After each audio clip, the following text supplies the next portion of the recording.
Good afternoon, everyone. I hope you can hear me. Welcome to this webinar. We are about to start. Just 1 minute to allow everyone to be on.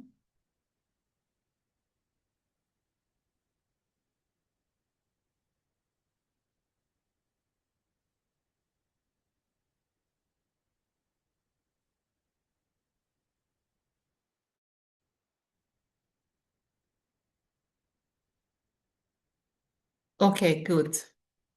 I think now we can start. So good afternoon once again to everyone joining us today from different parts of the world. It's my great pleasure to welcome you all to this UNCTAD webinar on the 2025 review of the Maritime Report with a special focus on Africa. So thank you for taking the time to be with us today, and a warm welcome to the policymakers, port and shipping authorities, private sector operators, academia, development partners, and colleagues from international and regional organizations. So Maritime Report remains the backbone of global trade. And we all of us know that more than 80% of international merchandise trade by volumes is carried by sea. And for many developing countries, particularly in Africa, this share is even higher. So maritime transport is therefore not just a technical or sector issue. It is a fundamental enabler of economic growth, food security, industrialization, and integration into the global economy. So the global maritime trade growth has slowed significantly, reflecting persistent geopolitical tensions, disruption along the shipping routes, higher operating costs, and continued volatility in freight markets. So these pressures are reshaping shipping networks, altering trade patterns, and testing the resilience of global supply chains. So the review we are talking about today highlights key risks facing the sector, including freight trade volatility, disruption at maritime checkpoints, and rising costs linked to fuel, insurance, and compliance. At the same time, it identifies concrete opportunities such as improving maritime and port connectivity, leveraging the digital and automation, supporting the transition to low carbon shipping, and strengthening human capital across the maritime and logistic value chains. So with that, it is my pleasure to invite Mr. Angel Gonzalez, the officer in charge of the Division on Technology and Logistics at the UN Trade and Development, for the official opening of this webinar. Over to you, Mr. Angel. Thank you very much, Diane, and through you, thank you very much to all the colleagues of the Regional Office for Africa of UNCTAD for helping us to put together this dissemination event. Also, a very warm welcome to all the participants to this dissemination event of our Review of Maritime Transport 2025. I want to particularly thank the people who are joining this event both in person and online, and very much in this sense our distinguished discussants that will be giving us their insights later during the session. The presence of you all underscores the strategic importance of maritime transport as an economic sector in its own right, but also as an enabler of trade and trade-led development. The review is one of UNCTAD's longest standing flagship publications. It has been issued for nearly 6 decades now. It has provided objective and policy-relevant analysis of development in global maritime transport and trade logistics, including legal and regulatory issues related to it. It has served as a trusted reference, particularly for developing countries, by shedding light on market developments, structural constraints, and emerging challenges, as well as opportunities that affect maritime transport and trade logistics. The Review of Maritime Transport offers a comprehensive perspective that extends well beyond shipping, ports, and markets to encompass broader policy issues, including supply chain resilience, system performance, technological change, environmental sustainability, and the growing exposure of the maritime transport sector to global economic, geopolitical, and climate-related shocks. By covering this broader agenda, the review continues to effectively support evidence-based policymaking in an increasingly complex and fast-evolving global environment. The review of 2025 was released at a time when maritime transport and trade stand at a crossroad, facing high levels of uncertainty as well as a number of transitions. It examines recent developments in maritime trade and transport and highlights potential implications with a special regard to the interests and concerns of developing countries. These issues are of direct relevance to Africa, where maritime transport remains necessary for the continent's effective participation in global trade and for advancing its regional integration efforts, particularly under the framework of the African Continental Free Trade Area. We expect that discussions at this event will offer an opportunity to reflect on the findings of the review and to explore how its insights can inform policy dialogue and practical actions in support of Africa's maritime and development priorities and ambitions. I wish you a very productive and engaging exchange, and I thank you for your time. Thank you so much, sir, for the opening of our webinar. So now let us go straight into the presentation of the review we are talking about today. And please allow me to invite Ina Asariotis, the Chief of Trade Logistic Branch at the UN Trade and Development, for her presentation. Over to you, Regina.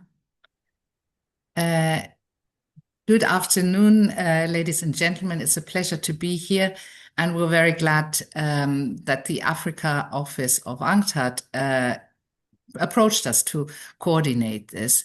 My colleague Hasiba Ben Amara is at the moment trying to get the presentation in the right mode. Let me just very quickly say how we're going to proceed. I'm going to just provide a few introductory remarks, and my colleague Hasiba is then going to take you through some of the chapters, and I will come back towards the end for the chapter on legal and regulatory issues.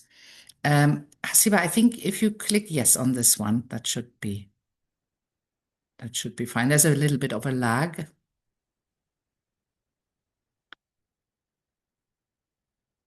And I think, Hasiba, if on this one, I see the... Can you see the first slide? Sorry for that. Yes, but we see again the both. We don't see the... Well.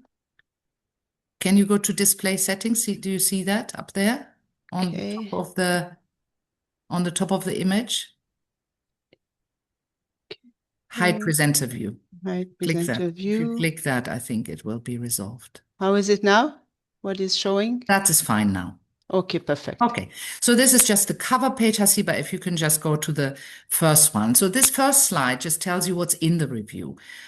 Angel Gonzalez Sanz has already mentioned it's a very long-standing flagship report, and the 5 chapters that we regularly cover, especially in recent years, are highlighted there. What you see in bold is simply the chapters presented or covered in the first presentation, primarily by Hasiba. So it's international maritime trade, fleet and services, freight rates and costs, port performance and trade facilitation with reference to maritime, and then legal issues and regulatory developments. That is in the review itself. Can you go to the next slide, please? But of course, for reasons of time, we cannot cover all of this in detail. So what we're going to cover here in these presentations is really broad trends and context, some key developments and priority areas for action. Next slide. Already in the introduction and in the concept notes, you've got some highlights. So this is just a slide basically reiterating these, that the maritime transport, of course, absolutely critical for global trade, and at the same time is facing a very volatile and changing operating landscape that is marked by significant disruptions from a range of causes, geopolitical developments, which affect trade and shipping patterns and routes, implications for maritime choke points, and some of the key ones are listed here.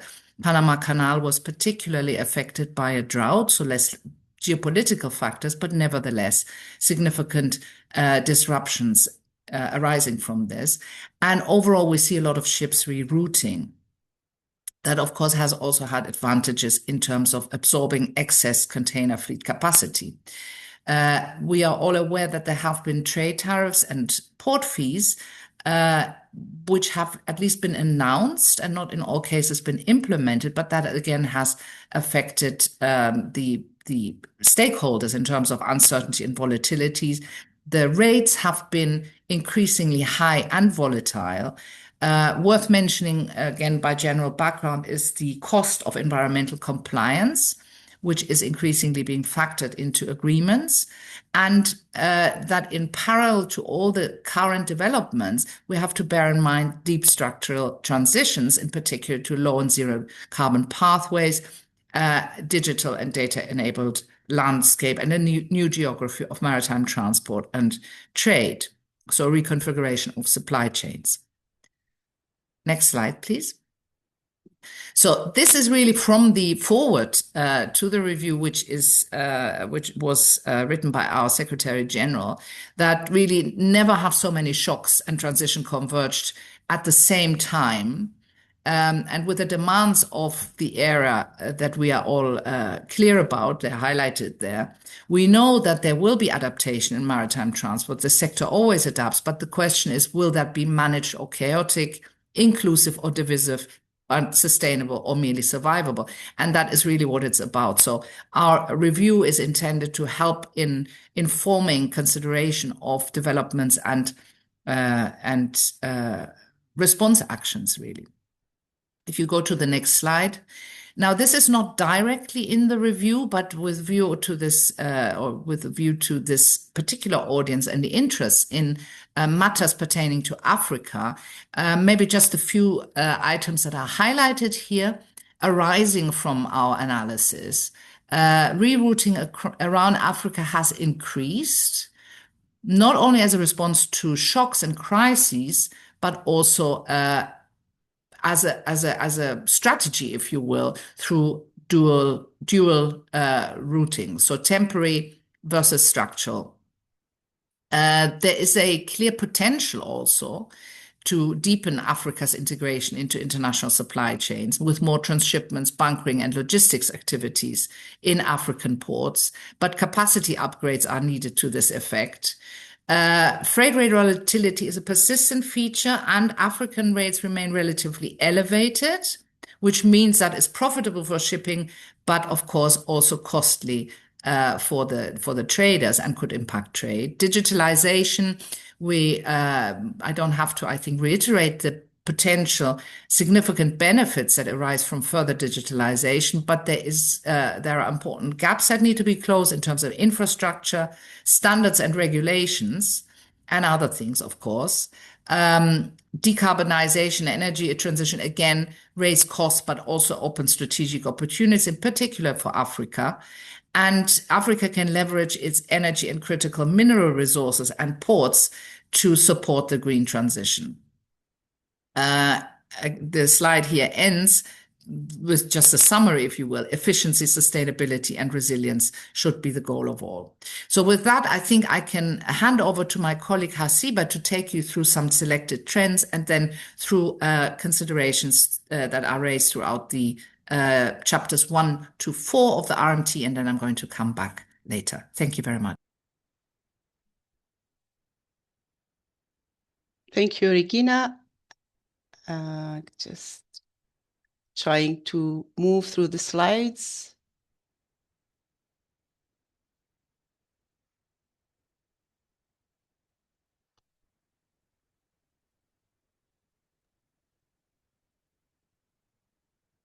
Maybe use your keypad. Yeah, no, I've tried all the buttons, so now it's okay. So hello, everyone. A pleasure to be here. I think Regina has already provided some of the main takeaways from our RMT 2025. My slides will focus on illustrating some of the statistics, the data, and some of the trends through charts and examples. On the disruptions of choke points, what we have here is a figure on the Cape of Good Hope vessel arrivals and the Suez Canal. So what we see here is that, and with the data updated up to the end of last year, we see that the Suez Canal continues to be avoided by shipping and rerouting via the Cape of Good Hope. Despite the talks about a potential return to the route, as we all know, there is still hesitation from the shipping sector given the uncertainty about the security through this route. So far, the disruption continues.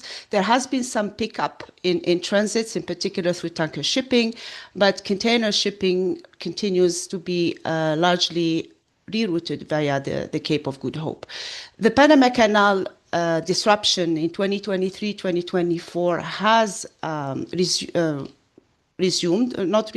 ended, and the traffic has resumed and returned to normal. But of course, there is still the risks of climatic factors playing a role, and droughts and the water levels, and therefore on the traffic via the Panama Canal.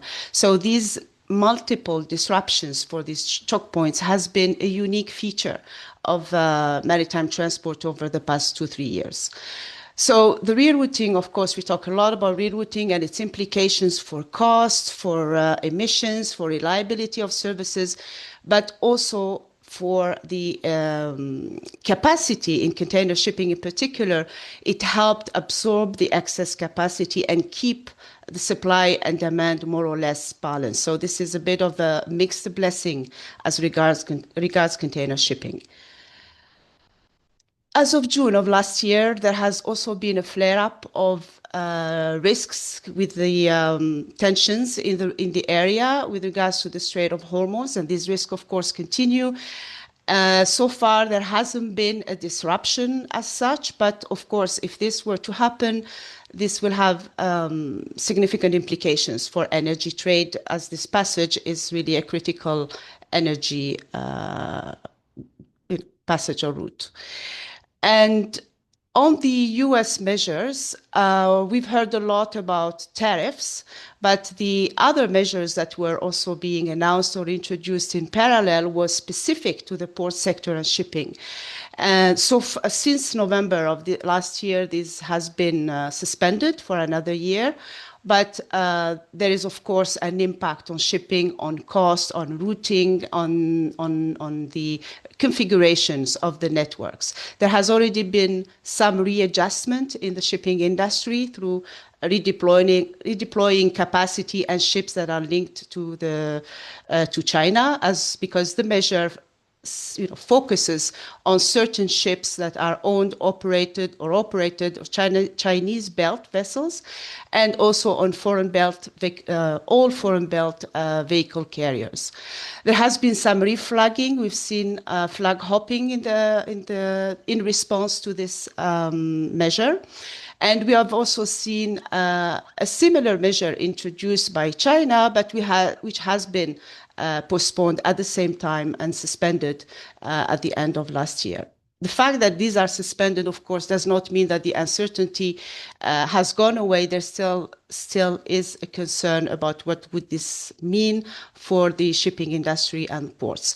What we see here is the liner shipping operators, container shipping companies that are more exposed to the measures by given the structure of their fleet, which is basically built in China.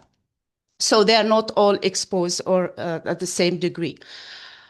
Now, on the how trade was affected by these developments, starting with Chapter 1 of the Review of Maritime Transport, what we see here is that maritime trade continued to be resilient. It expanded at over 2% in 2024, but still at a lower rate compared to historical average. And what is interesting, given the rerouting factor, is the rise of ton miles faster than tons because of the distance factor. With all the uncertainty and the economic framework or background that is expected for 2026 and the years ahead, we have done some projections about how would maritime trade be evolving, and what we have is really a moderated average annual growth rate for 2026 and 2030, and even a really marginal growth in 2025. We expect these figures to be revised slightly because of the positive effect on trade of the postponing of some of these measures and the continued trade. And also, while the effect of front loading has been reduced, we expect this might come up in the future, depending how these measures continue, or the negotiations on tariffs continue to affect maritime trade. A key development as well in maritime trade, and which the disruptions from geopolitical factors have had an impact, is the energy sector. What we see here is that from 2022, we see a rise in ton miles for the energy commodities, reflecting the shift and reconfiguration of trading patterns. We also, this year, we have focused a little bit on the critical minerals trade in Chapter 1. And this sector, we all know this trade is growing and has a great potential. But of course, maritime transport and logistics has to act as a lever to support this trade and enable the producers, in particular in Africa, to tap the value and move up the value chain in the critical minerals sector. Just for context, because we are focusing on Africa, here we see the maritime trade, the contribution of Africa to international maritime trade. We see that the shares are still small in comparison to other regions, but there is, of course, a potential for growth, especially with the prospects of different trade emerging with the energy transition and the critical mineral sector. In the container port throughput, we see here still the marginal contribution of Africa with smaller shares. But if you look at the data in the right-hand side, you see that growth of container port throughput in Africa has been robust in 2023, 2024, and expect 2025 as an estimate. And then we have projections. These are from Drury Maritime Research. But this really shows also the expansion trend in container trade or container port throughput in Africa. Still, the share remains at around 4%, but the expectation is to see more growth in containerized trade in the continent. Now, on the supply side, the fleet continued to grow at relatively, in comparison to historical patterns, relatively lower rate, but still faster than demand. And fleet has its own challenges, of course, with decarbonization, renewal of the fleet, and getting rid of the old tonnage. But an issue that is specific to the containerized trade segment is the structural container ship capacity, which, as mentioned earlier, the routing via the Cape of Good Hope has helped to absorb the excess capacity. But if the Red Sea route were to come back, even if, as mentioned by Regina, through dual system, where we would still have some ships navigating via the Cape of Good Hope, this would mean an excess capacity that will flood the market. And we all know that there will be a large influx of capacity this year and up to 2028. Now, who owns the flags or the ships and which flags they are flying? What we have here are the top 10 countries. We have Liberia, who is the first global registration for ships with a share of over 70% in deadweight capacity. In terms of ownership, we have mainly Asian and European countries playing a big role in tonnage ownership. Now, back to the fleet. As mentioned before, a huge concern is, of course, the decarbonization, but the fleet, as today, the fleet is getting old, scrapping levels are low. Majority of active fleets still uses conventional fuels, even if 50% of the tonnage on order is alternative fuel capable. And there are, of course, the developments on the regulatory front that have been postponed in a way because the voting has been adjourned to 2026. This maintains regulatory uncertainty and raises some challenges for fleet renewal, decarbonization, and the greening of the fleets in general. But despite that, we see that ship owners, especially container ship owners, continue to order new ships, and these with a view to greening of the fleet. An important development as well here is what is happening at the regional level in the EU with the greenhouse gas emission measures affecting shipping. And of course, with these happening in parallel to developments at the IMO, the question is how will the two sets of rules be aligned? And of course, there's also potential for fragmentation of shipping with different systems running in parallel. What does all this mean for the cost? Of course, all these challenges, disruptions have implications for freight rates. And this is observed already in how, for example, container shipping freight rates, using here the Shanghai Containerized Freight Index, has spiked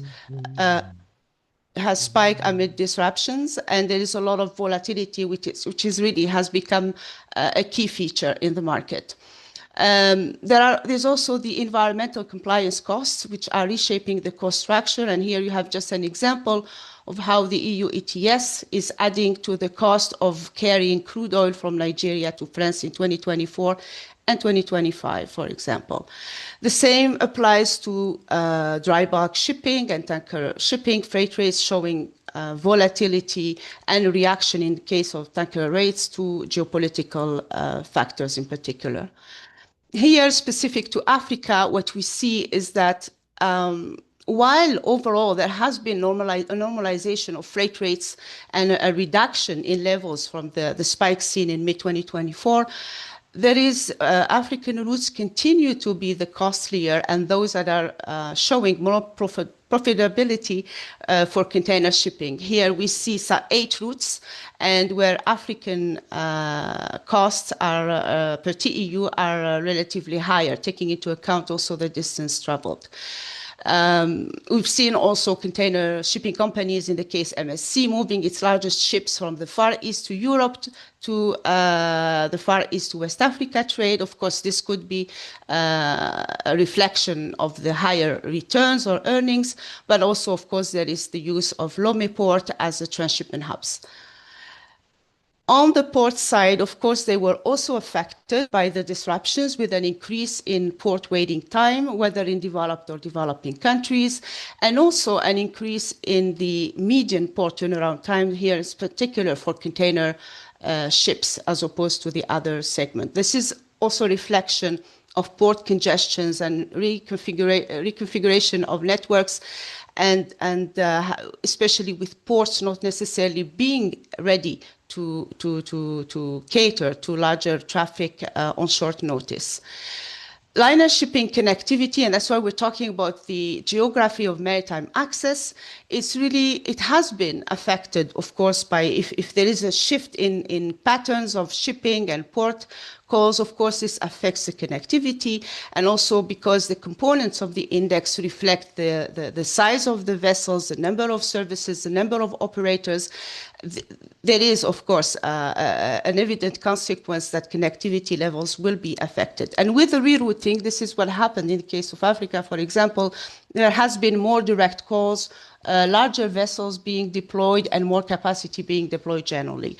Here we see by region, the averages, where we see Asia in the lead, and we see also a rise for Africa, which is estimated at 10% between mid-2024 and mid-2025. At country level, China continues to be the best connected country in the world, but we see also a rise of India and Vietnam, this also reflecting some reshuffling of capacity and the deployment of larger vessels in the case of India. In Africa, in this table, we see the liner shipping connectivity for different African countries, but we also see these are actually ranked by the value of their index, but also showing the countries that have seen really a big jump in connectivity between the end of 2024 and the end of 2025, having Cameroon, Namibia, Sierra Leone, Mauritania. So these are really huge jumps reflecting the, among other factors as well, the redesign of the shipping networks and the direct calls, in particular, larger vessels being deployed in some of these ports.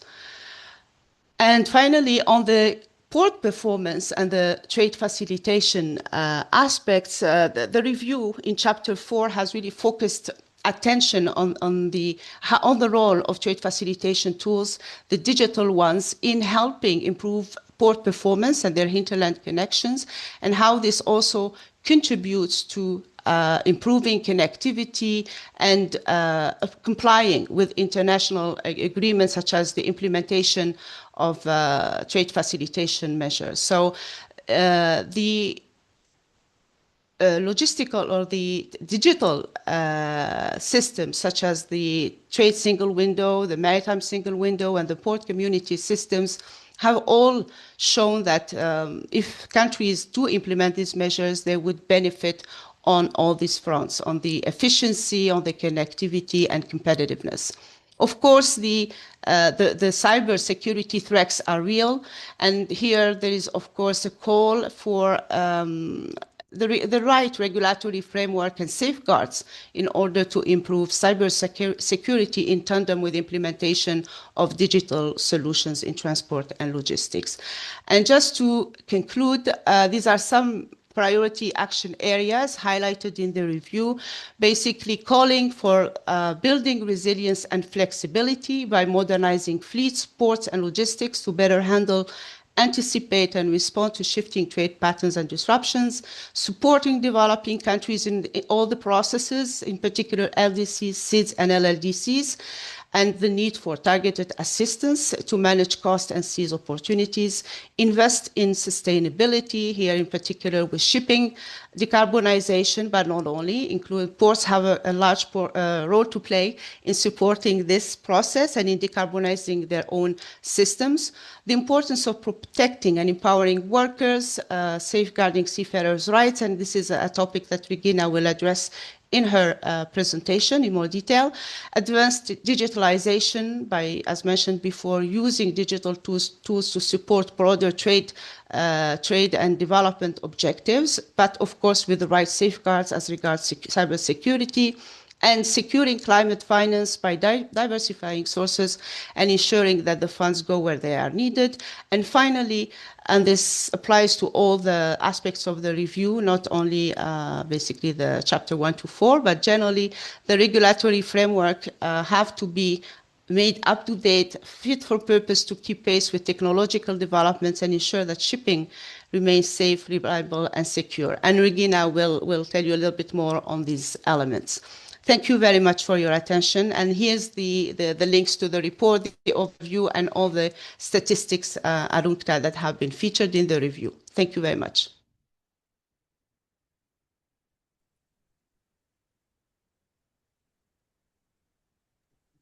Thank you so much, Habisa. Regina, you? Yes. So I'm back. Sorry, it's just easier if we each operate this individually. So let me just see if you can see my screen. Can you see it? Yes. So I'm just going to continue a little bit with aspects concerning Chapter 5, because I was particularly involved in that, with reference to legal and policy issues, which we cover in a particular section. Let me just say before going into this really, let me just also highlight, because I don't think we have mentioned that, the review of maritime transport is launched or was launched last year on the 24th of September. So obviously developments after that date, and including also forecasts that arise from after that date, are not captured in the review itself to the extent possible. Hasiba has already highlighted some of the insights that we gathered later. One example is, for example, the suspension of tariffs and also port fees effective, for example, in November, that came after the review was published. And the same now applies also to this chapter, on which we're going to focus now for very, very briefly, because of course time is an issue. So in the chapter on legal and regulatory issues, we've concentrated this year on 3 sets of issues: reducing greenhouse gas emissions from shipping, seafarer protection, and then some key other developments. So by way of background, greenhouse gas emission from shipping accounted for almost 3% of global anthropogenic emissions, projected to go up to 50% higher by 2050. And of course, this is the wrong trend. 3% is equivalent to roughly the emissions of a large industrialized country like Germany. And if there is any uptick in that, that is of course a problem, and the growth would be expected in line with growth in seaborne trade. So there is a great need for getting on top of climate change emissions control in shipping, international shipping. Domestic shipping is, of course, already covered by the nationally determined contributions under the UNFCCC and the Paris Agreement, but not international shipping. That has been, as it were, outsourced to the IMO. There are international collective commitments reflected in the major climate change agreement. And there have been some important advisory opinions of the International Court of Justice and the International Tribunal on Law of the Sea, which highlight the responsibility of states in this regard. But also there is a 2023 IMO greenhouse gas strategy, which maps out that shipping should close to 2050 be at net zero, and to get there maps out certain milestones and sets of measures. And so the next issue, and this is something we have covered in the review, is the IMO net zero framework. You have already probably heard something about this, and I'll say on the next slide a little bit more what's in it, but important in terms of the status. So this was a draft. These were draft regulations on a set of midterm measures envisaged in the strategy for greenhouse gas emissions control from shipping, and they were to be included as a new mandatory Chapter 5 to MARPOL Annex 6. Annex 6 deals with air pollution from shipping and has its separate set of contracting states, 110 as is the latest state, including 18 African nations, representing almost all of the global tonnage. So this is very important. But even though the framework was in draft form approved at the MEPC meeting in April 2025, when it was considered for formal adoption in October, the committee was unable to reach a decision and adjourned the session and the decision on adoption of the net zero framework by 1 year. What that means is it's not dead in the water, as it were. It's not gone altogether, but it does mean that, number one, the regulatory uncertainty, of course, continues.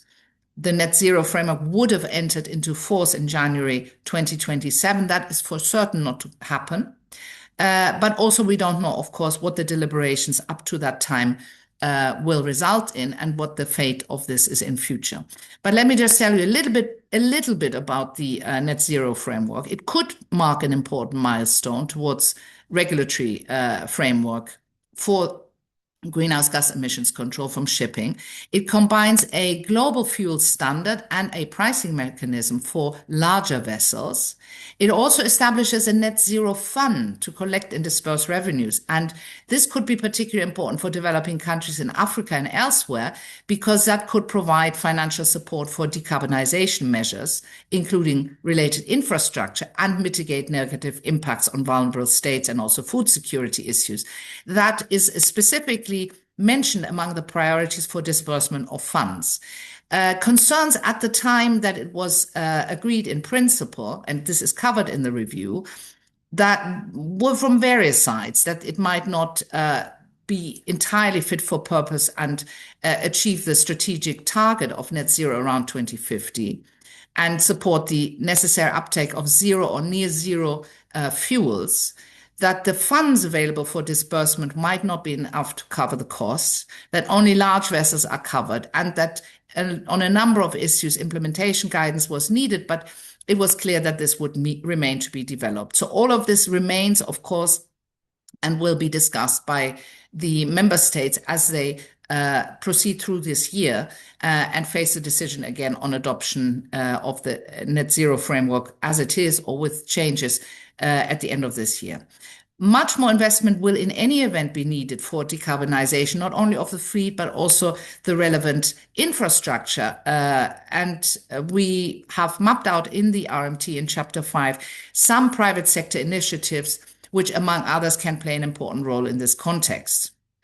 A big issue to flag is that the use and deployment of alternative fuels is, of course, an important aspect of any effort at greenhouse gas emissions control. And this is independent of the net zero framework. But it also has to be noted that the carriage and use, which are different things, carriage and use of these alternative fuels pose important new risks. And the current regulatory framework, whether this is a prevention and control or liability and compensation, isn't yet attuned, if you will, to take this into account. So these need to be effectively addressed before risks materialize. And an important development in this regard is new IMO legal committee work, which has just been initiated on the suitability of the liability and compensation regimes with respect to alternative fuels. Now, let me go over to the second component of issues that we've highlighted. This is strengthening seafarers' rights. Seafarers are absolutely critical for the flow of goods through supply chains, as was seen in the pandemic, and we've worked a lot about this at the time. I refer you in this respect to the RMT 2021, if you're interested in reading a little bit more about this. There are about 1.9 million seafarers globally, most of them from developing countries. African seafarers count around 87,000 of this pool, and they operate in any event in a highly challenging environment. But their conditions, of course, are then made more difficult often by geopolitical tensions and disruptions. Recent amendments to the Maritime Labour Convention, the main international instrument under the auspices of the International Labour Organization, have recently been strengthened by a three-partite committee, including IMO, ILO, and the industry representatives for both carriers and seafarers, and that includes some strengthening of repatriation and shore leave rights. Working conditions is another issue. Some of this was postponed. Overall, what we're saying in the review is that strengthened collaborative efforts are needed to monitor, implement, and enforce the existing regulatory framework, including these latest amendments, and in particular to address the issue of growing cases of abandonment, which is a particular problem, including also in Africa globally. This is something to have a particular eye on, and where we're saying it's very important to enhance collaboration by all stakeholders, public and private, to address this effectively. Among the other developments that we managed to cover due to obviously space and time constraints in the review is the very important entry into force of the International Convention for the Safe and Environmentally Sound Recycling of Ships, which had initially been adopted in 2009, finally entered into force. And now, this is the latest status, has 28 contracting states, representing a very significant proportion, over 60% of global tonnage. That includes major flags like Liberia, but also in Africa, Congo, Ghana, Sao Tome and Principe. But also it includes, and that's very critical, the 4 key countries controlling or dealing with about 90% of global recycling, and that is India, Bangladesh, Pakistan, and Turkey. So this is a very important development expected to enhance significantly the environmental sustainability and safety of shipbreaking and recycling. What we've been highlighting again in the review is that ratification is strongly encouraged, in particular because ship recycling, of course, is expected to increase in a bid to enhance the decarbonization of the fleet. And finally, this is the last set of issues. We're highlighting the important developments regarding maritime autonomous shipping and the growing concerns around combating fraudulent ship registration and registries. As regards the second of these issues, the review of Maritime Transport 2024 provides quite a lot of detail. So if you're interested in that, please have a look at that. Very important, of course, Hasiba mentioned earlier already, fit-for-purpose regulatory framework is required, including now, of course, for ship automation and to address fraudulent ship registration and registry. So in these respects, as far as the first is concerned, there is a MAS code, MAS standing for Maritime Autonomous Surface Ships. And of course, there are degrees of automation down to fully automated. That is in preparation for some time and is expected to be finalized by the IMO this year, and would then be voluntary with a view after a review period of making this mandatory from 2032. To the extent possible, anybody on this call who is involved in work at the IMO should take an active interest in this, because it's going to be very important to get this right. And secondly, fraudulent ship registration, which is an increasing problem for a number of reasons, including sanctions or evasion of sanction, but not only. So there's also there are a lot of issues which are being mentioned regarding the so-called gray fleet, but that is not clearly defined. So this is just generally an increasing problem, that ships operate without valid registration documents, or there are registries which don't exist or which are no longer authorized. And that's of course in nobody's interest. IMO has now decided to work on guidelines and best practices on ship registration. That would still be voluntary, and interestingly, it would be the first such set of guidelines that we have on ship registration that is indirectly relevant for combating fraudulent ship registration. And there's also a regulatory scoping exercise to prevent unlawful operations, including substandard vessels. Again, we're encouraging all UN member states to actively engage in related work. So for fraudulent ship registration and ship registration generally, just to say, there is a convention which had been adopted under the auspices of UNCTAD on registration of ships in 1986. But the IMO Legal Committee decided not to build on this. This convention has never entered into force, but they decided to go another route rather than a convention, to go for guidelines or best practices. And with that, I think I've come to the end. This is just one slide to show you the RMT is, of course, a collaborative work. So this is gives you an idea of who's been involved, and including the reviewers, who we're very grateful for. So with that, I've come to the end. Thank you very much. And there are hyperlinks if you want to look at some of our work, some of our related work in trade logistics. Thank you very much. Thank you so much, Regina, for the comprehensive presentation, and also Hasiba.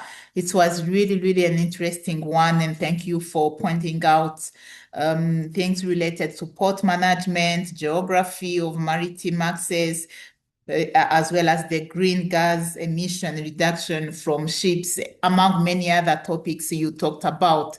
I hope all the participants present here today find it very, very interesting. Reason why we can now go into case specific where different panelists are going to share their country specific or their experiences on this topic. Just an announcement: if you have any comment or question, you can put it in the chat box, or we will give you the floor. You can raise your hand, and then at the end of this second part of our session, we will give you the floor to ask the question or to comment on the presentation. So let us now go into the session where we will be discussing with our panelists today, and we are going to start with James Nganga, the Principal Port and Maritime Officer at African Development Bank. I just want to check if your microphone is working properly. Can you hear me, Mr.? I can hear you. I was struggling to get it on. Oh, I can hear you. okay. Yeah. Okay, Yeah, I can super. hear you. That's fine. We can see you, we can hear you as well. So my first question actually is this one. So African ports recorded the fastest growth in linear shipping connectivity between 2024 and 2025. However, port congestions remained a significant challenge across the continent. So what innovative management practices or infrastructure investment could help alleviate these bottlenecks? Over to you, sir. Thank you. Thank you very much. And let me start by thanking the UNCTAD team for this invitation. This is a very topical conversation, and I'm going to go straight into the issues. And I think the review of maritime transport has done some very good justice to the subject matter. But in terms of innovative management practices that could help alleviate congestion, normally most people would run and rush into capacity expansion as a strategy to alleviate congestion. It takes time, it requires a resource mobilization, but there's also one important aspect that we all need to embrace. That is the role of private sector participation, especially in ensuring higher productivity levels are sustained.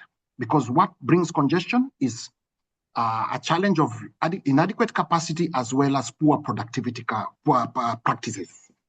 Now, when it comes to poor productivity practices, the most sustainable way of addressing them is through private sector participation, but the innovation here is to ensure that the performance aspects within the concession framework are properly structured with the right guidance so that the right levels of performance targets and operational practices as well as human resource practices that would then sustain high productivity in our ports and terminals. So this calls for a joint approach whereby you promote private sector participation, especially in the ports within the continent that are yet, or the countries that are yet to embrace private sector participation in the management and operation of terminals. The second aspect that would really make a big difference is embracing digitalization in these port operations. And this goes in two ways. There's the aspect of actually the stakeholders agreeing on certain performance aspects, then them being put together using digitalization as the tool that kind of tries to enforce and standardize those practices. So those two aspects would enable our ports alleviate the bottlenecks associated with port congestion. Thank you very much. Oh, thank you so much, Mr. James, for highlighting the role of the private sector and specifically focusing on the performance of the private sector. This is very well noted. So let us now hear from our second panelist before we come back to Mr. James. So the second one is Mr. Cham Etienne Bama, the Chief Trade Policy Advisor at Cameroon National Shipper Council. I just want to see if you are connected and if you can hear me. Can you hear me? Diane, I'm connected. Mr. Etienne,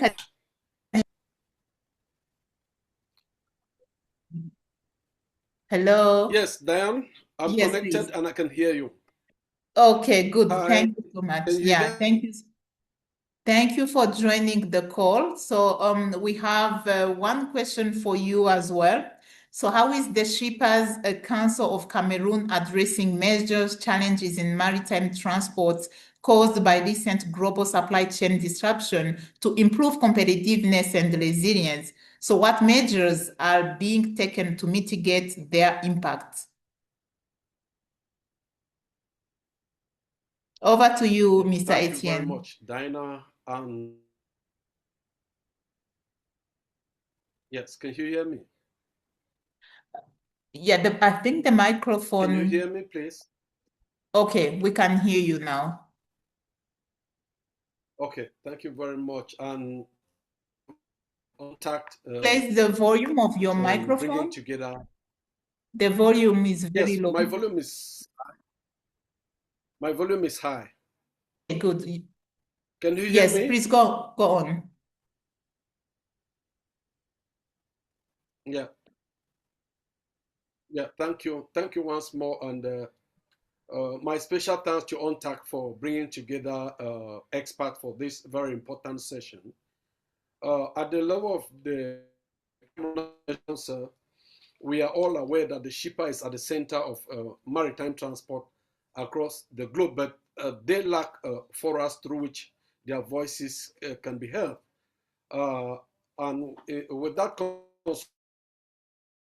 the Council has been working hard to gather information at the global level to put at the disposal of shippers in Cameroon and in the region through the Union of African Shippers Council to which are caused by policies other than those directly linked to international trade or international maritime transport at their disposal.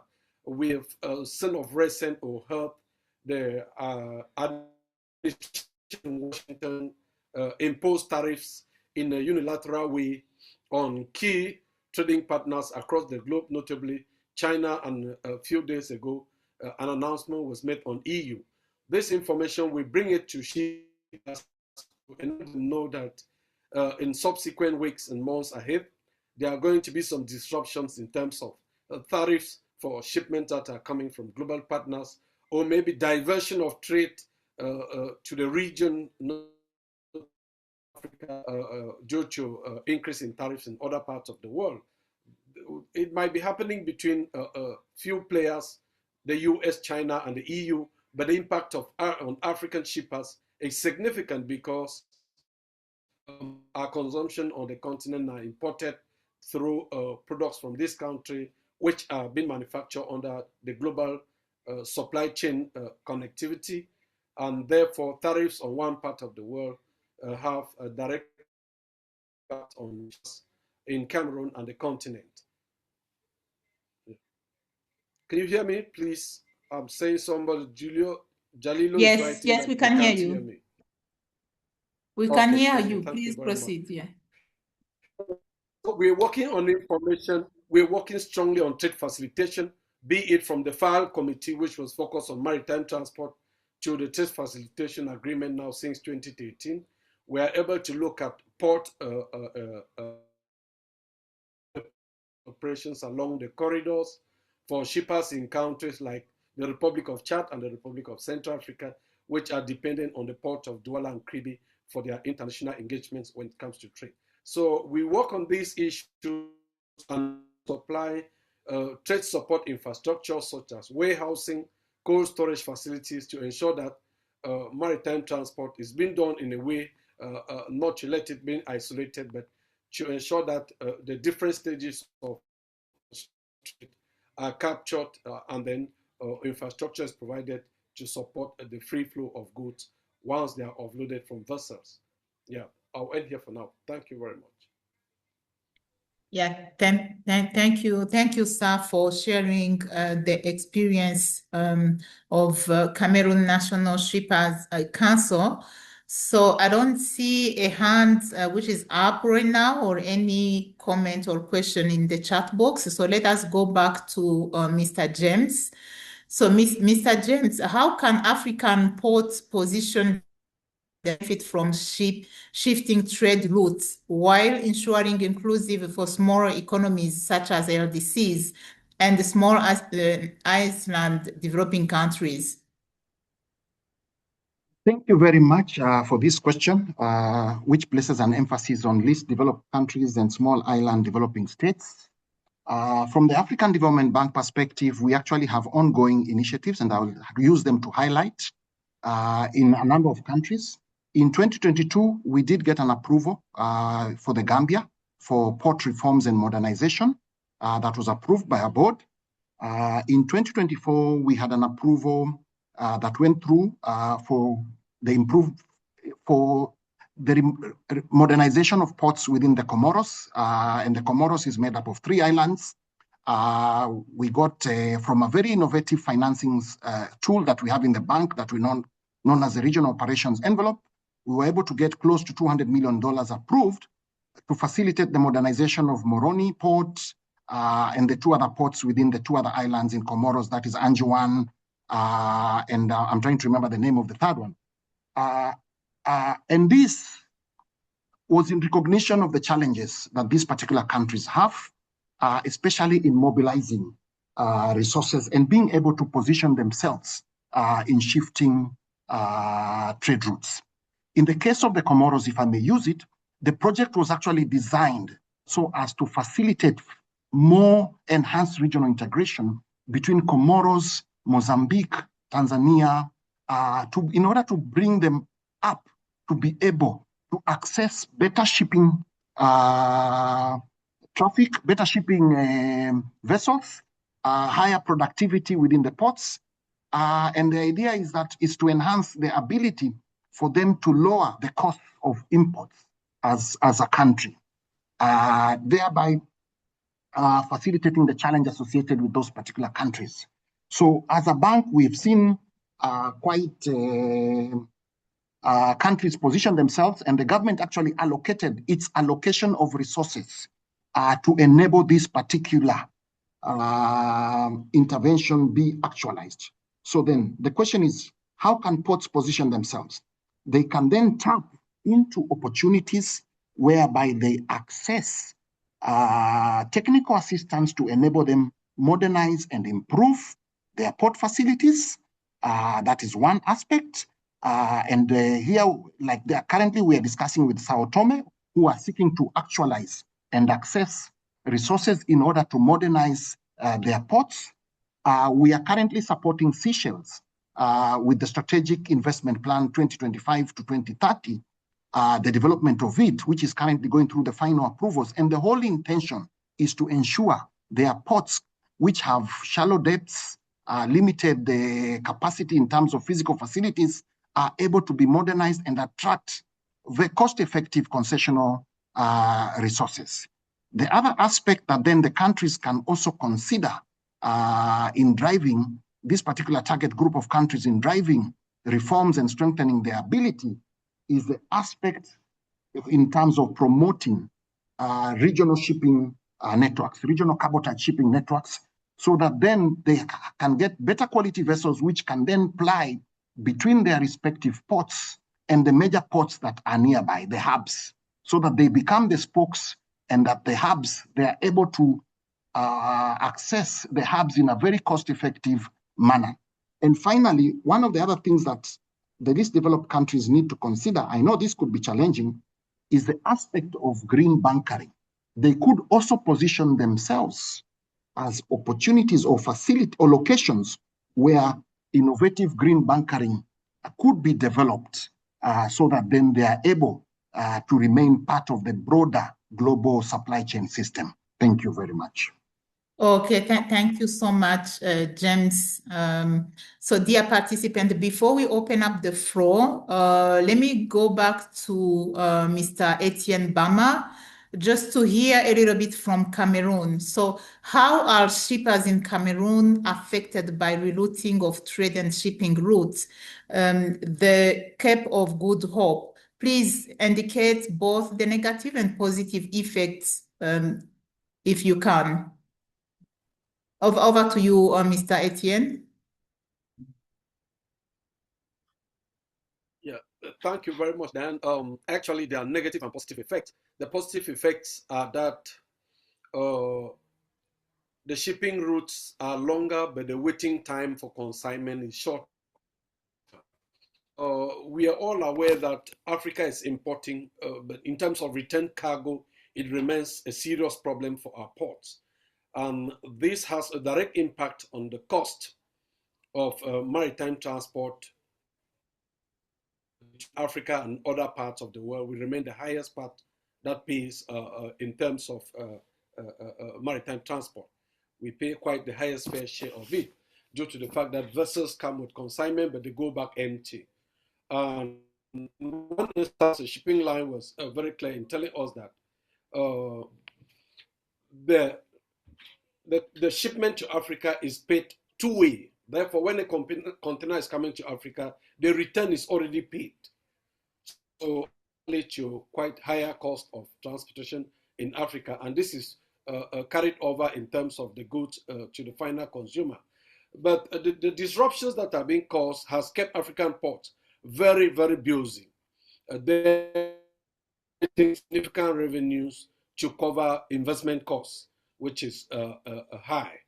In terms of the negative impact for Africa, it is that these are short-term benefits, wherein once the problems are off at the level of the Panama Canal or the Suez Canal, the rerouting will go to an end, as well as the issues in the Middle East, where the conflict in Iran led to vessels looking for better directions. So these are short-term effects on Africa, which cannot actually draw in long-term investments. So the shipper will benefit this on a short term. It's also an opportunity for Africa to see how alternative measures can be put in place, especially the Cape of Good Hope transshipment, which developed over a period of time and is dying back now due to the stabilization in the Middle East region. So this is how we can perceive it from a two-way perspective. We're looking forward to questions which may arise to provide more clarity. Thank you. Yeah, thank you so much, Mr. Etienne. So let us now open up the floor for the participants for their comments. You only have 2 minutes to ask your question because we have a very limited time. So over to you. I see Adede G. You can open. Thank you, ma'am. Thank you. First of all, let me first appreciate UN for this wonderful platform. It's a very good one, so that at least we can know what we are benefiting from each other. I have a network problem. Sometimes I'm hearing you people, sometimes I'm not hearing you people. But my question goes that what is UN looking into in inter-African trade on logistic by, let me say I want to ship from Nigeria to South Africa or to Zambia, but the shipment have to leave Nigeria first to go to Europe before it comes back to Africa.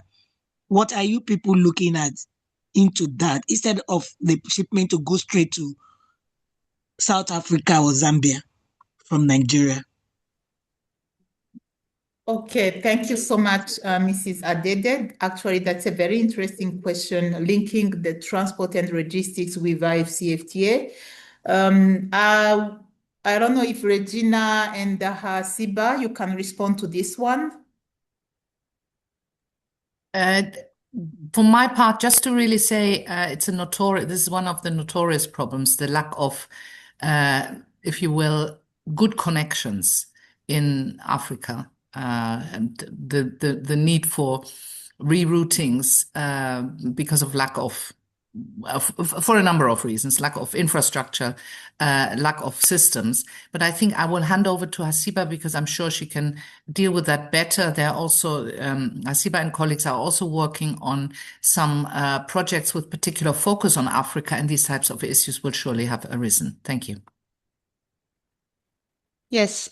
Thank you for the question. Indeed, this is the big question about how to improve connectivity within the continent. So direct connection between African countries. This is an issue. I would not say that we have focused on this, particularly as part of the review of maritime transport, but of course it's something that is important and that we are considering in our research. But to respond to the question, what is being done? We know that UNECA has prepared a study in view of the ACFTA to see what would be the needs in maritime transport to improve intracontinental trade, including through maritime transport. So we know that there will be an increase in trade that is projected with the continental integration, and there will be demands for maritime transport infrastructure and services. And these have been estimated. And the demand is really for smaller ships, in particular feeder ships, that would be able to trade among African coastlines. So yes, there is a need for it, but the investments, even if in reality they are not as big, for example, like the investment for ports, because the fleet required to support the intracontinental trade will have its costs, but really manageable over time. So it's not a one-off investment. But of course, it's not only the fleet, but it's also the ports, the hinterland connections. So the short answer is yes, definitely this is an issue that has been recognized, and that's why the ACFTA is an important framework that has put forward the need to involve transport and logistics in increasing intra-regional connectivity, intra-regional trade, and further integrations. But UNCTAD, we are currently working on a report looking at some of these issues, and there is a lot of identifying the gaps and needs, but also the big solution always has to come through investment, through coordination, regional collaboration, and support, of course, from development banks, from UNCTAD with technical assistance, and so on. So, yeah, the short answer, yes, it's a problem, but this is something that is being looked at. Yeah, thank you so much, colleagues. So we have a few questions in the chat box. Mr. Kayongo George William, he said, excuse me, Diane, for interjecting. Yes. I think Mr. Etienne wants to come in. Maybe this is with reference to this question. Yes, Regina, it is in reference to that question. Yes, please, over to you. At African, yes. We have two issues which account for mainly Adeliji has just raised. The first thing is lack of cargo on the continent. Vessels that are coming to Africa from outside the continent are massive carrying vessels. They bring containers, but when they are going consigned to carry.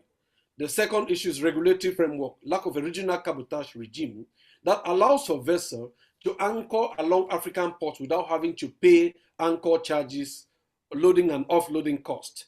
So if a vessel is carrying goods from Nigeria to South Africa, it is highly impossible for that vessel to move directly from Apapa, Lagos, maybe to Durban in South Africa, because the cost of moving this container directly is very high in terms of selling and in terms of anchoring. Therefore, to minimize cost, they will have to ship to where they will carry consignment that is destined for Durban so that they can move directly with not even a full vessel, but with a vessel that can be able to compensate the investment that is done for that route.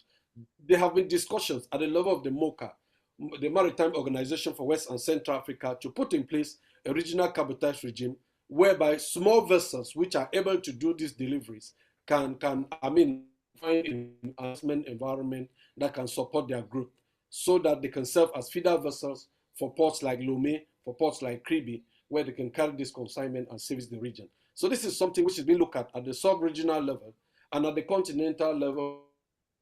Raised some of these issues during the development of the AIM strategy 2050, which was aimed at developing a regional African maritime industry development platform, where we were able to examine some of these. And one of the major issues is that maritime space is not being discussed at the level of the continent in terms of investment perspective. It is most specifically being discussed in terms of regulatory framework, which till now has not yet enjoyed momentum level of the African continental free trade area. So as Siba earlier mentioned, UNECA has worked on some of these aspects, but there is still room to look into issues like this fragmented regional maritime route, which is causing significant pain for shippers across the continent. Thank you. Yeah, thank you, sir. So I was going through the questions we have in the chat. Maybe as we are giving back the floor to the panelists, you will be addressing these questions at the same time. So how is maritime transport supporting regional integration and transit trade? This is a question from Mr. Kayongo. And then he continues with a second question. What role do dry ports or island container depots play in relieving seaport congestions, and why do landlocked governments frustrate it? That is a question. Yeah. I take The that one. last. So let me go through the questions, and then I give you the floor, panelists, to address all this one. So how will government and development partners ensure that African ports capture value locally rather than serving as transshipment points for foreigner-owned freight and logistic chains? Decarbonization of global shipping is accelerating, but African ports and freights risk exclusion if they cannot meet environmental and digital standards. How will international partner ensure? I can't see the list of the question. Anyway, this question was from Hakim. So Hakim, I can't see very well your question. We will give you the floor to continue, but in the meantime, let us hear from Maria for your question, and then we give back the floor to panelists to answer or to respond to all those questions. Over to you, Maria. You have 2 minutes maximum. Thank you very much, organizers. This is an excellent webinar. My comment is in response to the gentleman from, I believe, Cham. I think that as a continent, we need to remind ourselves of our maritime ambitions under the various strategy papers and plans that we have. So we have the Combined Exclusive Maritime Zone for Africa, CEMZA, as envisaged within the African Union Integrated Maritime Strategy. That needs implementation. There is the Agenda 2063, the Africa We Want. They all contain ambitions for our maritime sector, which are currently lacking implementation. And I think part of that is also can be attributed to the fact that there seems to be limited capacity at the African Union level in terms of maritime capacity to move these things forward. So I think together as a continent, we should push for increasing capacity at the African Union to work on maritime related matters. Secondly, as you have rightly pointed out, the UNECA document or research does show that to realize the continent's ambitions under AFCFTA, we'll need about 135 new ships, feeder ships, as the previous speaker rightly said, at a cost of about $4 billion. That requires significant investment. At the same time, Africa is being asked to support decarbonization on a global level with net zero framework negotiations underway at the IMO, that's the International Maritime Organization. It will be helpful if all our decision makers can unite, coordinate, and come together as one continent to negotiate with the rest of the world to ensure that some of the money that comes from decarbonizing shipping actually comes to fund the vessels and the infrastructure that we need to realize our ambitions under AFCFTA. I'll stop here. Thank you. Okay, thank you so much, Maria.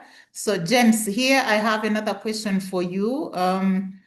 So the African market potential driven by AFCFTA is constrained by many factors, including the lack of African shipping line or lack of direct links between African ports.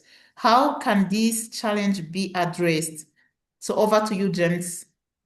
Okay, thank you. Thank you very much, and thank you to the participants for raising very important issues. I'll try go one by one on a number of them. I'll start with the decarbonization question that has been posed.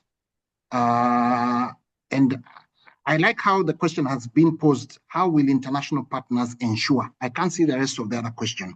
But I think the role here mainly of facilitating decarbonization in view of the fact that the IMO is already leading the net zero conversation framework, there is need for countries at their own level to prepare appropriate plans that would mainstream decarbonization at their respective countries. And this, I can give an example. We have an initiative with Namibia where they have actually set up a national decarbonization task force, and we are going to work with them from later next month on a program where they will make an assessment of what actually needs to be done, facilitate costings of what needs to be done at country level. Because why are we saying this is necessary? Assuming the net zero framework is passed at IMO level, there is need to domesticate those interventions at national level, define the national priorities. And here there is funding that is available for technical assistance to support that kind of initiatives. So I'll be happy to have a further discussion with any interested party on that particular aspect, on how they can tap into resources that can enable them package their own program at national level. The second question is on the question raised on dry ports by George William. Dry ports are very important facilities. They do play a big role in decongesting ports, but we have a different or a varying level of understanding of that concept and a varying level of success of especially the associated element of multimodal transport and containerization across the continent. So that brings in some challenges. But from a positive point, we have an assignment that we are collaborating with UNCTAD where we are about to sign a contract with a firm to undertake the development of guidelines for developing dry ports and how they can be positioned along our African transport corridors. This exercise will also update the guidelines that were prepared by UNCTAD in the early 1990s on this whole initiative. We hope through that process, our African governments will better appreciate this concept and support it, because it also has significant implications on maintaining the integrity of the revenue generation process. What do I mean by that statement?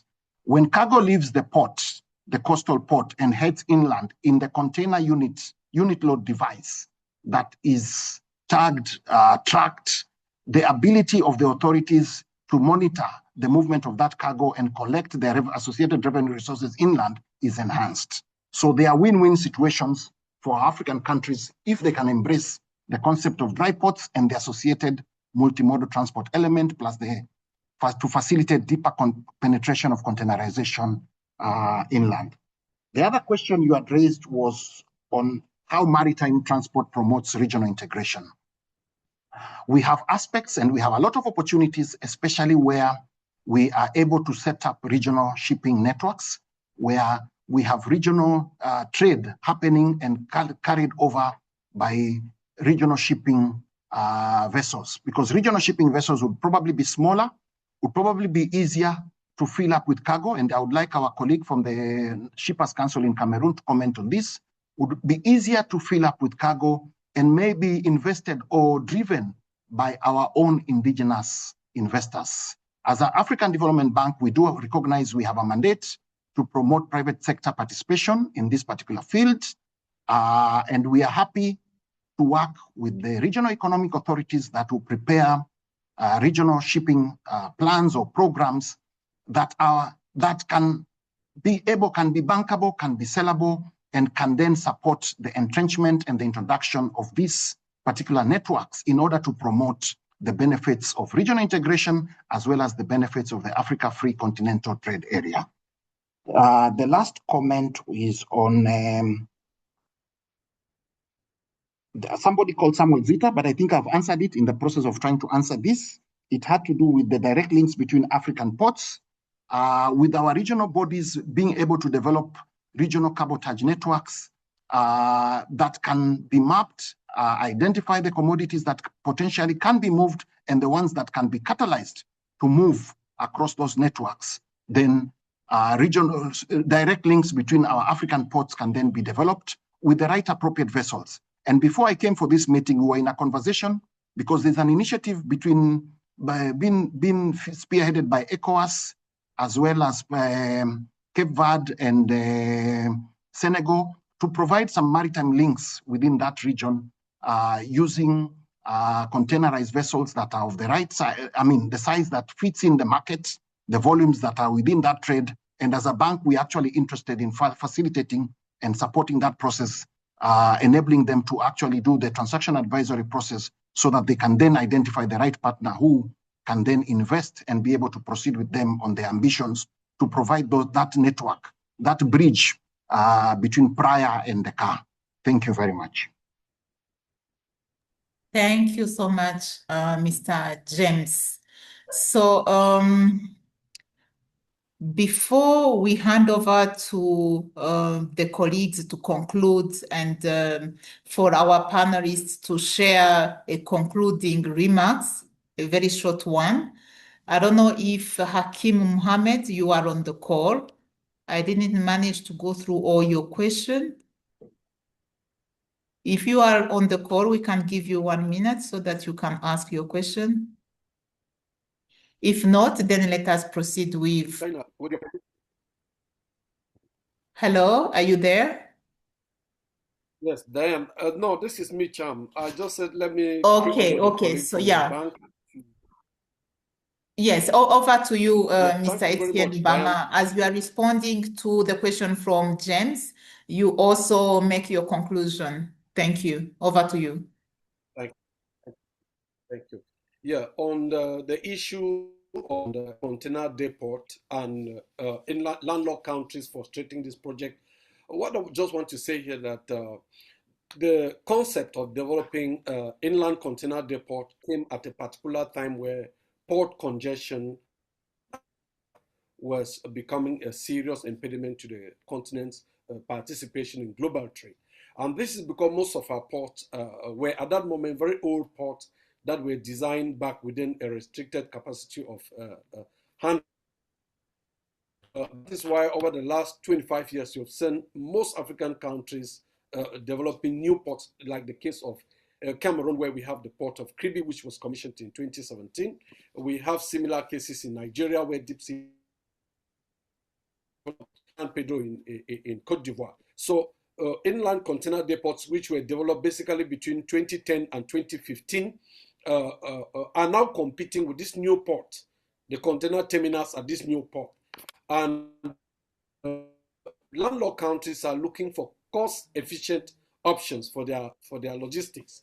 And if they're frustrating this inland container depot, it is because there is some sort of a double costing that occurs when containers to the dry port, because there is double handling and there is some sort of cost that is imputed on this. So landlocked countries will prefer to move the containers from the port due to bilateral arrangements, like the case between Cameroon and Chad.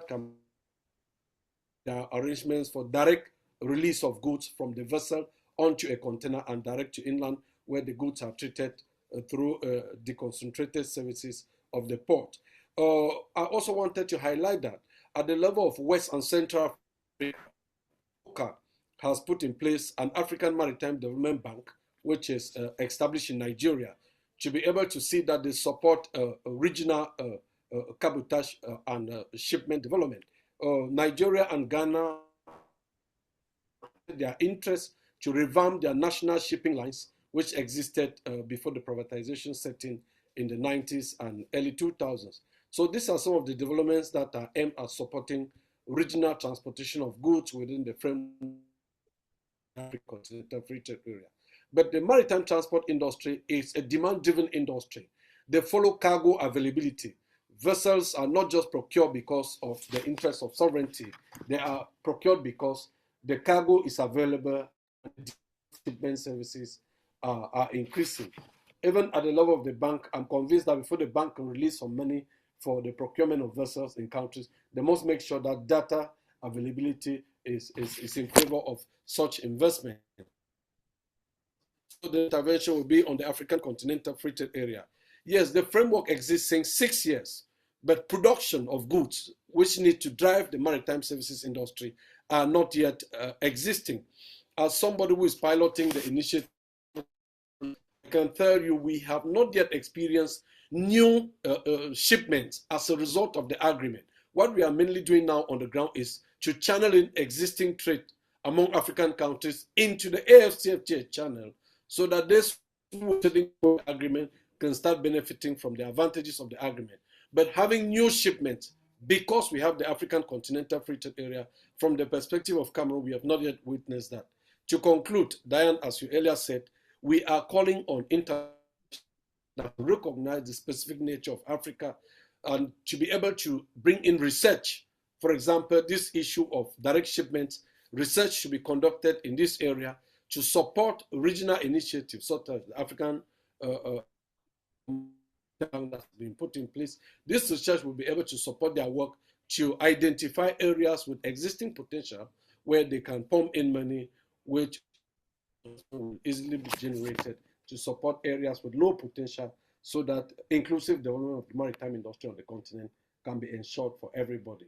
I want to thank you particularly for releasing the 2025 edition of this review. Interest each time it is being released to look through and to see areas where we can build on the knowledge that is shared from on-site perspective. Thank you, and looking forward to exploiting this masterpiece and working with you wherever necessary. Yeah, thank you so much, Mr. Etienne Bama. Mr. James, over to you as well to conclude one sentence. We are about to close the webinar.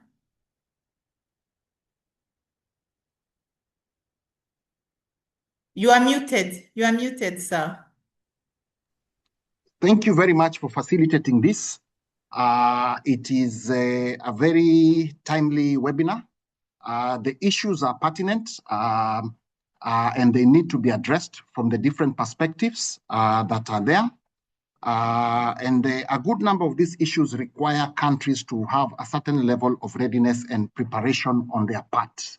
And this is where I appeal from any forum to forum that I go to speak to, the aspect of technical assistance, being able to package, make an assessment, and then be able to package the solutions in line with the priorities of the respective countries that we have across the continent. So I do welcome the maritime sector colleagues who are interested in addressing some of the challenges to be able to reach out as we can then, in a more structured dialogue, be able to identify specific solutions that can be implemented. As a parting shot, also, I see a comment on the dry ports trade facilitation. I want to highlight that the particular assignment we have with the UNCTAD does consider all those trade facilitation aspects and the corridor network as well. And we hope that we will have a webinar like this in a couple of months together with our colleagues UNCTAD. Hasiba, being part of the team, I hope you will comment on that so that we can have a webinar that can actually inform the participants of what we are trying to do.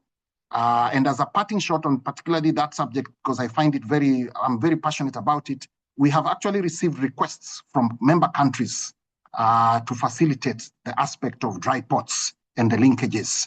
And by the way, our brother from Cameroon, the government of Chad wrote through MOCA seeking that kind of support. So we will involve you in that initiative and we look forward to your support. Thank you, everybody, and we wish you all the best in this dialogue. Yeah, thank you. Thank you so much as well, James and Etienne, for joining this discussion.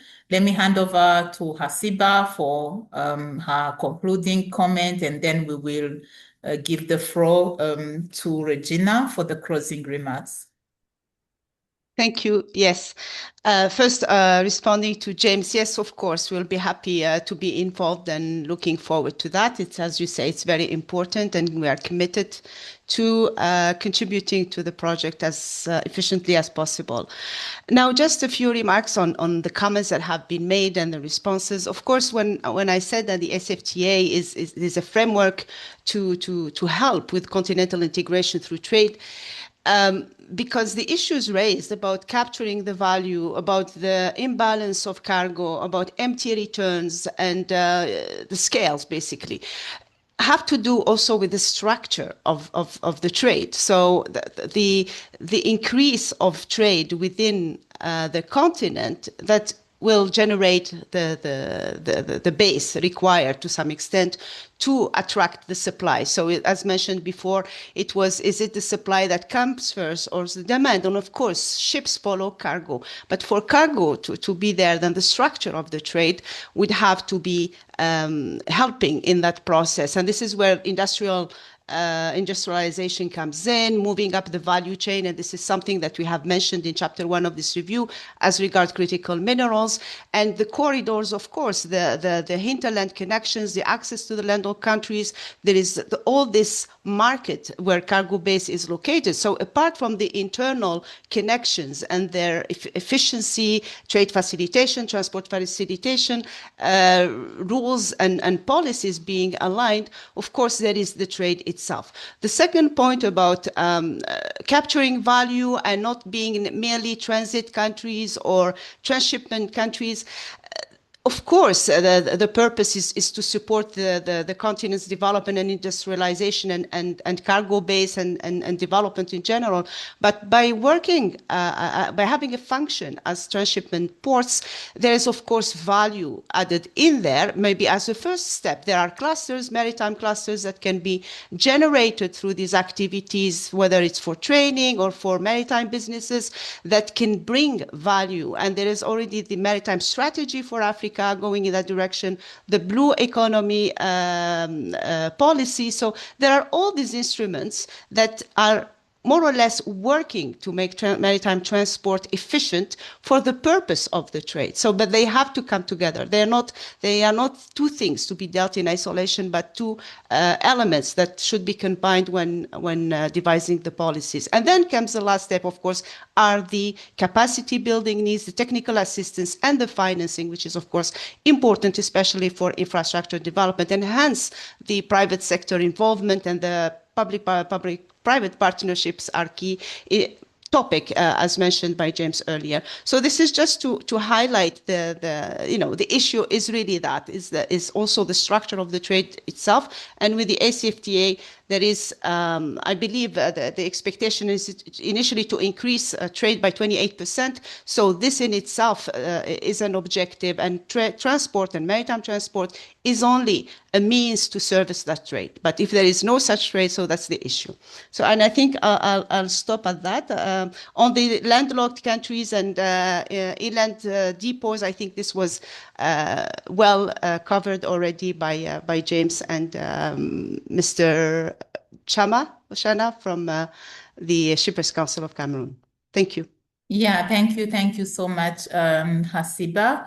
So we are now going to the end of our session. I would like to invite Regina for the closing remarks, but before that, please stay on the call, all of you. We are going to take a group photo at the end after Regina's remarks. But let me also take this opportunity to thank you all for joining the webinar. This one was a very interesting one. Actually, it's our third time organizing a session on the maritime transport, and it shows how the topic is very interesting. I have seen some familiar names on the list of participants, so thank you so much for joining the webinar from across the continent. We will keep in touch. We are going to share all the materials, including the recordings of this session for your information, or if you have any comments, any suggestion or question, so feel free to send your comments by email. So all of you have our email address. You can reach out whenever you want. So we keep in touch. So over to you, Regina, for the closing remarks. Thank you very much, Diane. Let me just say, for our part, we've been listening very carefully. I know this is the case for both Hasiba and myself, to all the interventions. So the discussion, of course, and all the comments that were made by participants.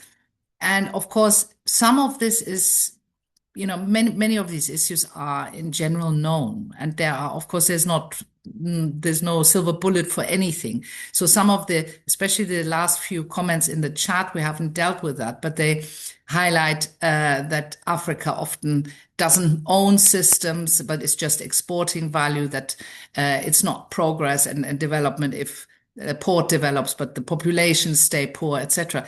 There are many, many issues that need to be addressed. And at UNCTAD, as you know, there are different divisions as well, different units, if you will, that look at this from different angles.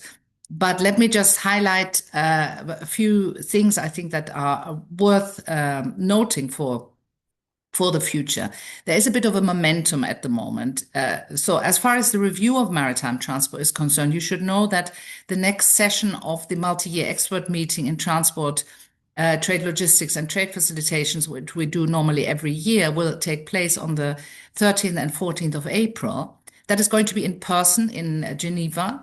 And because of severe capacity constraints, which you might be aware of, facing the whole of the UN system, we will not really have money for funding. Having said that, the invitation will go to all countries, of course, and to selected experts. And we would urge you, if there are any particular issues that you want to highlight, the focus of the session is going to be building on the insights from the RMT to address some of the challenges and hopefully harness some of the opportunities to make contact either with us or with the representatives through the government that could be involved. Also, we have already mentioned in passing, there is a report, a forthcoming report, which Hasiba is primarily preparing with some colleagues, I think, focusing on maritime transport in Africa. Again, that would be of interest.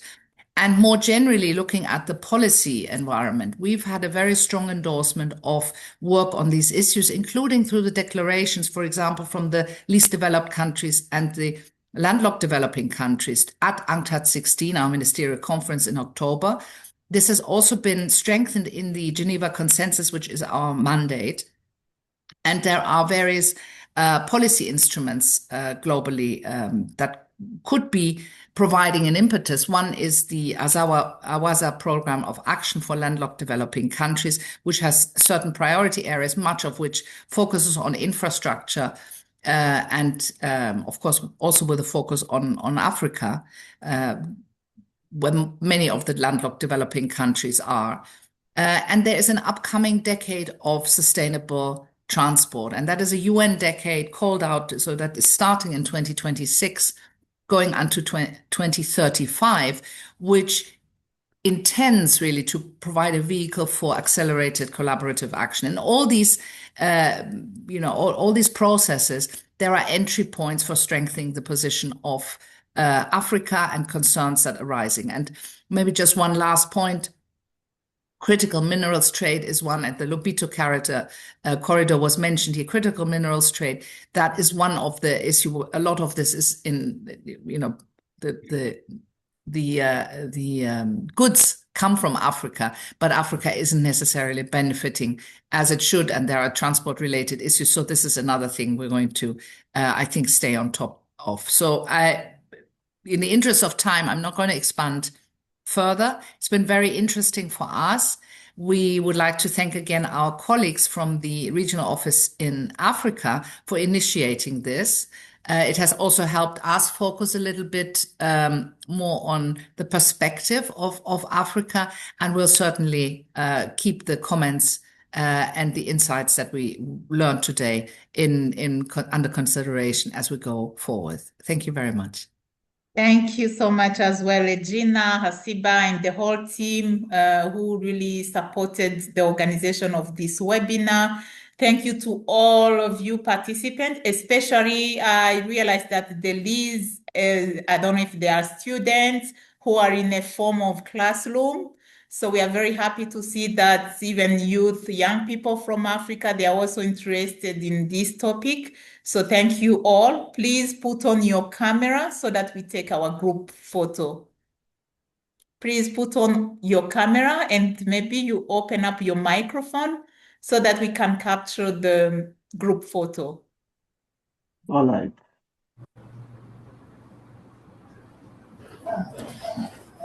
Envo.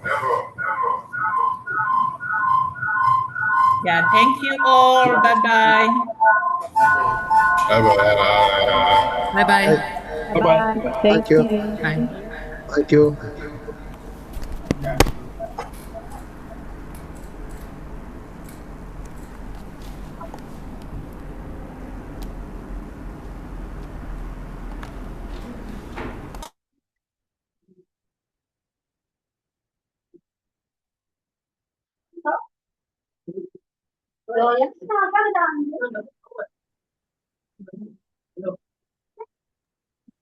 Then